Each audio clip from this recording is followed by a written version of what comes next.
अस्सलामुअलैकुम एवरीवन। फिर जब से मैंने अपने YouTube की वीडियोस बनाना शुरू की हैं आप सबके लिए, that how you can get a fully funded PhD scholarships in the UK, किस तरह से आप अपने मास्टर्स की स्टडी कर सकते हैं in the field of data analytics and artificial intelligence. तो मुझे बहुत सारे स्टूडेंट्स का, बहुत सारे लोगों का Pakistan, India, Bangladesh, even UK, Dubai, UAE सब जगहों से मुझे इतने मैसेजेस आए कि आप हमें ये बताएं कि आप किस तरह से UK की यूनिवर्सिटी में लेक्चरर जो है उसकी आपने पोजीशन को सिक्योर किया। मैं पाकिस्तान से ही मैं UK में आई थी अपनी स्टडीज के लिए, और मैं आपके साथ अब बात ये पूरा अपना जो जर्नी है वो मैं आपके साथ शेयर करूंगी कि how I have started my journey as an international student from Pakistan who came from Pakistan for studies, and how I have achieved the position or how I have secured the position of a senior lecturer in the UK university. अगर आप new हैं मेरे channel पर, then my name is doctor Shamaila Iram. I am one of the senior lecturers in the UK university. I am teaching to both MSc and PhD students in the area of data analysis and artificial intelligence. तो जनाब इस video में मैं आपके साथ पूरा journey share करने जा रही हूँ from the beginning to the end, ताकि कोई भी चीज मिसिंग ना हो, ताकि सबको जो इस वीडियो को सुन रहे हैं जिस भी लेवल ऑफ एजुकेशन या लेवल ऑफ क्वालिफिकेशन या लेवल ऑफ कैरियर पे हैं और वो वहां से एक्सीड होकर लेक्चरर बनना चाहते हैं UK की किसी यूनिवर्सिटी से, तो वो उनको एक कंप्लीट गाइडेंस मिल जाए इस वीडियो के थ्रू कि आपको कौन से स्टेप्स लेने हैं in order to become a lecturer in a UK university being an international person और इंटरनेशनल स्टूडेंट. तो सबसे पहले बात कर लेते हैं कि I came to UK in 2009 for my MSc in Computing and Information Systems from Liverpool John Moores University. Liverpool John Moores University जो है वो लिवरपूल की एक यूनिवर्सिटी है. लिवरपूल में टोटल 3 यूनिवर्सिटीज हैं, university of Liverpool, Liverpool John Moores university and Edge Hill university. तो मैंने जो चूज किया था university of Liverpool John Moores university को, इसलिए कि माई elder brother he has actually completed his master's degree in an engineering field from Liverpool John Moores Universities. और उन्होंने अपना मास्टर्स कंप्लीट कर लिया था and he was on a PSW at that time. तो जो है इस वजह से because it was quite convenient for me to come in a university where my brother has already completed his studies and he knew everything about that university, he knew about the area. So I came with him in 2009 to do my MSc in Computing and Information Systems. तो मैंने ये 1 year का programme है. UK में जो masters का programme है it's always 1 year programme, 1 year का प्रोग्राम होता है. इसी में ही आपको अपने सारे मॉड्यूल्स करना होते हैं, आपको प्रोजेक्ट करना होता है और इसी में आपको सारा अपना काम कंप्लीट करना होता है. तो मैं जब आई थी उन दिनों में PSW नहीं हुआ करते थे. अब तो जो है अगर आप UK में अपना मास्टर्स का प्रोग्राम कंप्लीट करते हैं ना, तो आपको एक अपॉर्चुनिटी दी जाती है कि you can stay for further 2 years in this country if you want to search for a job or if you want to go for a further studies or anything. अगर आपने कुछ करना है तो आप UK में 2 years स्टे कर सकते हैं. लेकिन हमारे टाइम पे 2009 में ये फैसिलिटी हमें नहीं थी. तो I would have to go back to my country after my MSc studies. तो मैंने जब अपनी MSc की तो really I did not have an intention to stay in the UK और डू माई फर्दर स्टडीज. मैंने लेकिन अपनी पूरी एफर्ट्स पुट की थी अपनी स्टडीज में, MSc in computing and information systems में. तो मैंने वो जो अपनी MSc की डिग्री थी वो डिस्टिंक्शन के साथ जो है वो अचीव की थी. मेरे मॉड्यूल्स में भी ऑल टुगेदर जो है वो डिस्टिंक्शन आई थी, not in all the modules, लेकिन ओवरऑल जो है वो डिस्टिंक्शन मिली थी. इसके अलावा जो मेरा MSc का थीसिस था उसमें भी मेरी डिस्टिंक्शन आई थी. तो ये हुआ था कि उन दिनों एक दुबई में कॉन्फ्रेंस थी जिसमें जो मेरे MSc के जो प्रोजेक्ट के सुपरवाइजर थे ना, वो उन्होंने अपना पेपर पब्लिश किया था. तो उन्होंने मुझसे कहा कि Shamaila, do you want to publish your work? तो मैंने कहा why not, if there is an opportunity like where I can publish my work. तो मैंने ऐसा किया कि मैंने अपना वो जो MSc का जो प्रोजेक्ट है I converted it into a conference paper. तो वो भी मैंने वहां पे सबमिट करवा दिया. तो during this time I have written a research proposal. उन दिनों artificial intelligence and data analytics wasn't a very big and famous field जैसे कि आज है। आज तो हर कोई भी एआई की बात करता है ना। उन दिनों it was a rare field और no one was actually interested to do their MSc or PhD in that area because it was like area where no one was expert, at least in our universities no one was very expert। तो हमारी university में आप believe करें कि उस time पे AI का कोई सीनियर लेक्चरर प्रोफेसर कोई भी नहीं था। लेकिन my supervisor ask me, you know like one of my supervisors actually ask me if you want to explore machine learning और deep learning kind of concept in the area of health care.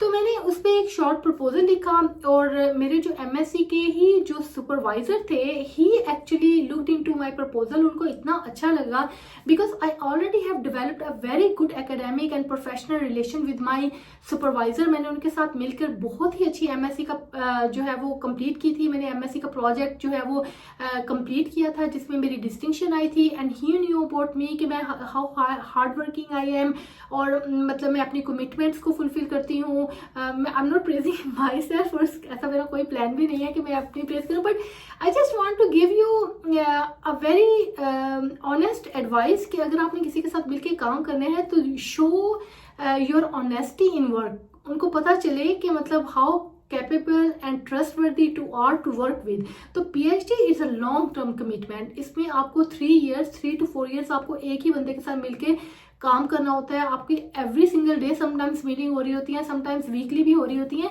तो मेरी तो at least ये कोशिश होती है कि जिस बंदे को मैं as a PhD student accept करूं तो वो ऐसा एक स्टूडेंट हो जिसके साथ मैं मिलकर काम कर सकती हूँ, ठीक है। तो वो उसकी वर्क एथिक्स बहुत स्ट्रांग हो और वो डेडलाइंस को मीट कर सकता हो और रिस्पॉन्सिबल हो अपने काम पे। तो I actually showed these traits during my MSc project with my supervisor. So when he looked into my proposal, so he was very interested and he said, do you want to do a PhD with me?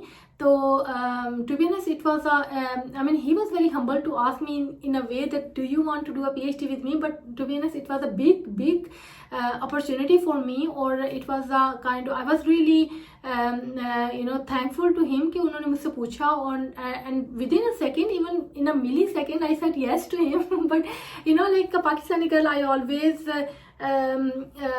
wanted to double check with my family कि मतलब can I go for a PhD। तो जब मुझे ये offer हुई तो I came back to home। I remember that time I asked my family कि मतलब this is a big opportunity। उन दिनों ये था कि मेरा पाकिस्तान में भी कॉलेज में जो है वो परमानेंट पोजीशंस आई हुई थी गवर्नमेंट की तरफ से। तो मेरा पाकिस्तान में भी one of the permanent positions में एज अ लेक्चरर जो है वो एक्सेप्टेंस हो गई थी। तो there was a kind of pick up one thing kind of situation कि क्या मेरे लिए ज़्यादा इम्पोर्टेंट है। तो after discussing with my family, with my brothers and my father and mother, you know, we decided I should grab this opportunity। So it was a big moment for me, to be honest। I was very happy, you know, I wanted to do the PhD and again in an area which is very new and it was kind of a revolving area at that time, artificial intelligence। And I said why not। और as I said earlier कि during over time हमें अपना जो masters का programme था वो complete करके पाकिस्तान भी जाना था। And honestly I had one interview with NUST university. Sir Shafqat नाम था उनका, उन्होंने मेरा इंटरव्यू भी लिया था। आपको शायद याद हो, डॉक्टर शेब साहब भी हैं जो कि नस्र यूनिवर्सिटी में थे उस टाइम। तो उन्होंने मैंने उनको उनके साथ मेरी जो है थ्रू ईमेल बात हुई थी। इसके अलावा वहाँ पे मेरा इंटरव्यू भी हुआ था, लेकिन जो है वो मेरा पीएचडी के बाद हुआ था। मतलब I always wanted to go back but it's like, you know, I keep getting opportunities in the UK where I say okay, let's avail this opportunity, let's move ahead, let's avail this opportunity। और इस तरह से जो है वो मेरा सफ़र carry on रहा।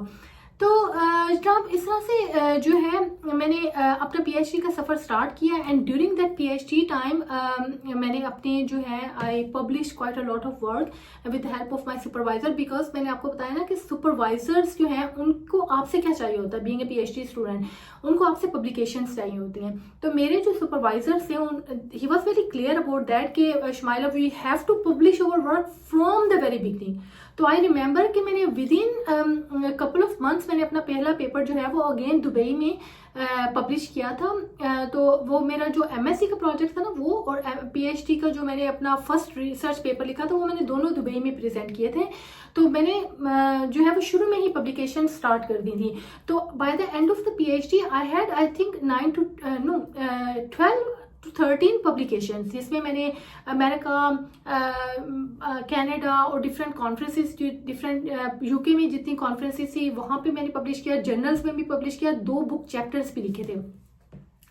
तो इस तरह से मैंने अपनी पीएचडी कंप्लीट की। And by the way during this PhD I got a fully funded scholarship to do 3 months internship in Paris. तो मैं वो पेरिस में जो है वो भी करने के लिए गई थी, और वो मुझे क्यों मिली थी, कैसे मिली थी, उसकी मैंने एक वीडियो बनाई हुई है। वो उसका लिंक भी मैं अपनी ही इस वीडियो के अंदर शेयर कर दूंगी आपके साथ, आप उसको भी देख लीजिएगा कि किस तरह से आई वॉज सो फॉर्चुनेट कि मुझे वो अपॉर्चुनिटी मिली। And during my PhD I spend 3 years on a fully funded scholarship in Paris. तो मैंने वहाँ पे क्या काम किया और किस तरह से that help me to improve my CV and improve my research. तो इस तरह से मैंने अपनी PhD कंप्लीट की। PhD कंप्लीट करने के बाद आई हैड 2 routes, इधर I could go, no actually I had 3 routes, इधर I could go back to Pakistan, और I look for a job in the industry, or the third route is I could apply for a research position in any of the universities. तो मुझे हमेशा to be honest I always wanted to be an academic person, कि मुझे academia से जुड़े रहना, universities के साथ वो एक अटैचमेंट होती है ना, वो मुझे हमेशा से ही बहुत इंस्पायर करती थी। मुझे हमेशा से शौक होता था कि वो एक यूनिवर्सिटी के साथ जो आपका रिलेशन है, जो आपका एक ताल्लुक है, वो हमेशा जुड़ा रहे। तो वो उसके लिए मैंने जो है वो ज़्यादा इंडस्ट्री पे फोकस नहीं किया। तो मैंने पाकिस्तान में अप्लाई किया था, जैसे कि मैंने आपको पहले बताया, नस्ट में अप्लाई किया था, and at the same time मैंने यूके की यूनिवर्सिटीज़ में as a research fellow and research assistant apply करना शुरू कर दिया था। तो जो नस्ट में मेरा इंटरव्यू हुआ था, लेकिन उसी दौरान मुझे यूके में जब मेरा रिसर्च फेलो का इंटरव्यू हुआ इन द यूनिवर्सिटी ऑफ सल्फर, जो कि मैनचेस्टर में है, तो वहाँ पर मुझे जॉब ऑफर कर दी गई थी एज अ रिसर्च फेलो। तो रिसर्च फेलो जो है वो 1 step अहेड होता है रिसर्च असिस्टेंट की। To be honest I was actually ready to be a research assistant, but that post was of research fellow, जो कि that was 1 grade up then research assistant. तो मैंने उसको जो है वो इस तरह से वो मुझे जॉब मिली थी। और वो जो जॉब थी it was about a 3 year project, a European project. It was a multi-million project with 12 European countries, जिसपे मैंने वॉक्सवैगन के साथ मिलकर भी काम किया था, जो कि कार्स की कंपनीज का की जो वो है एक ब्रांड है। इसके अलावा मैंने इलेक्ट्रोलक्स, तो आपको पता ही होगा, जो हमारे जो रेफ्रिजरेटर्स हैं, ओवन्स हैं, हॉब्स हैं, तो इलेक्ट्रोलक्स जो कंपनी है, जो कि इटली में उनका हेडक्वार्टर है, उनके साथ मिलकर भी काम किया। और इसके अलावा कुछ स्मॉल मीडियम एंटरप्राइजेस थे जो कि उस प्रोजेक्ट का हिस्सा थे, और कुछ यूनिवर्सिटीज़ भी थी वो उस प्रोजेक्ट का हिस्सा थी। तो we as University of Salford was also part of that project. तो उसमें मैंने काम किया था as a leading member from UK. तो वो 3 years का प्रोजेक्ट था। इसमें मैंने उन यूरोपियन कंट्रीज़ को न्यूमरस टाइम्स जो है वो विजिट किया था। हमारे टूर्स होते थे, हमारी मीटिंग्स होती थी। तो मैं इटली भी गई, जर्मनी भी गई थी, फ्रांस भी गई थी। इसके अलावा मैं बेल्जियम, तो हमारा हेडक्वार्टर था यूरोपियन यूनियन का, तो मैं वहाँ पर भी 2-3 दफ़ा वहाँ पर भी गई। तो हम लोगों ने that was a very successful project जो हम लोगों ने वहाँ पे फिनिश किया था फ्रॉम 2014 टू 2017। तो वो मेरा जैसे ही प्रोजेक्ट नियर द एंड आ गया ना, लाइक 2017 की बात है कि वो सितंबर में वो प्रोजेक्ट हमारा कंप्लीट हो जाना था, और मुझे था कि मैंने अपनी वो एक कमिटमेंट पूरी कर दी है, तो अब I should move forward. although at University of Salford my manager actually wanted me to stay there. He said like there are more opportunities, and there were so many opportunities, but I wanted to be a lecturer in the university. तो मैंने जो है वो University of Huddersfield में apply किया। उससे पहले मैंने जब मेरा प्रोजेक्ट अभी ऑन गोइंग ही था, तो मैंने यूनिवर्सिटी ऑफ सल्फर्ड में भी लेक्चरर पोजीशन के लिए अप्लाई किया था, लेकिन वहाँ पर मेरी अपॉइंटमेंट नहीं हुई थी that time, because that was too early might be to apply for a lecturer position. तो उसके बाद जो नेक्स्ट अपॉर्चुनिटी आई वो यूनिवर्सिटी ऑफ हडर्सफील्ड में आई थी। तो मैंने जब अप्लाई किया तो उसके लिए मुझे इंटरव्यू की कॉल आई and I went for an interview. I still remember that day when I went to the interview. I took a train from Salford and then I went to Huddersfield. I gave my interview. I came back to my work and then I just forgot about it. Like I just did the interview like randomly और जो है मैंने अपना काम शुरू कर दिया आके. नेक्स्ट डे मैं अपना काम कर रही थी तो हमारे जो हेड ऑफ द डिपार्टमेंट है उनकी मुझे कॉल आई and he give me the news that we have selected you for a lecturer position in the area of data analysis and artificial intelligence. I was extremely happy and I said yes to him straight away because there wasn't any other choice to be honest. So I said yes to him. I would join it.